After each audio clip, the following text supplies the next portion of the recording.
حالا شما اینجا چیکار میکنی؟ من اینجا مشکیخ کشرودم اینجا. واش به خونه کار میکنم. آره. چند وقتی تا؟ حالا یه سالی میشه. اما تو رو اولین بار اینجا چیکار میکنی؟ من 15 روزه اینجا تو اینجا چیکار میکنی؟ کار چیه؟ کار اینجا دیشمار میکنم که قریبه دزدی خرابکاری کسی نیاد تو. خرابکار و دزد میاد؟ وقت تو خرابکار رو میگیری؟ اگه خرابکار بیاد چجوری میگیریش؟ چجوری میگیرم؟ یه دزد بیاد با دندون. با دندونه؟ چجوری با دندون؟ چیکار با دندونه؟ مسخره کردید منو. به ما تو سربازی یاد میدن که یکی اومد چیکار بکنه، یکی با چاقو اومد چیکار کنه، با تفنگ اومد چیکار کنید. همه اینا رو ما یادمون دادن. میبینم گفتی با دندون. چیکار با دندون میگیری خرابکاری رو؟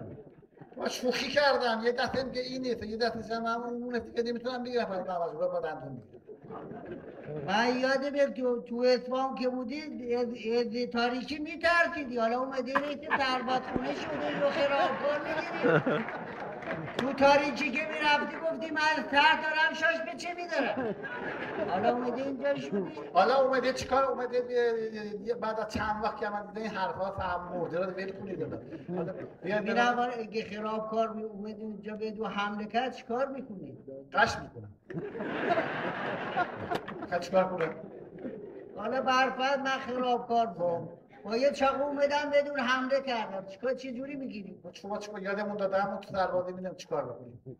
میخواد امتحان کنی؟ امتحان کنی. بیا. شخص کنی به این نبه زودی.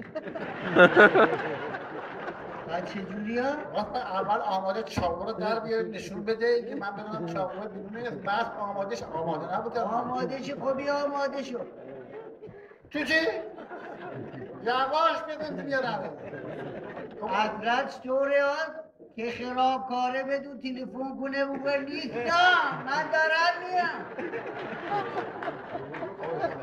ول کنید، مسخرم نکنید. مثل شبیه اومده اینجا بیاد یه چای بخورید و برید. اما کجا بوده؟ خیلی سال از من ندیدم.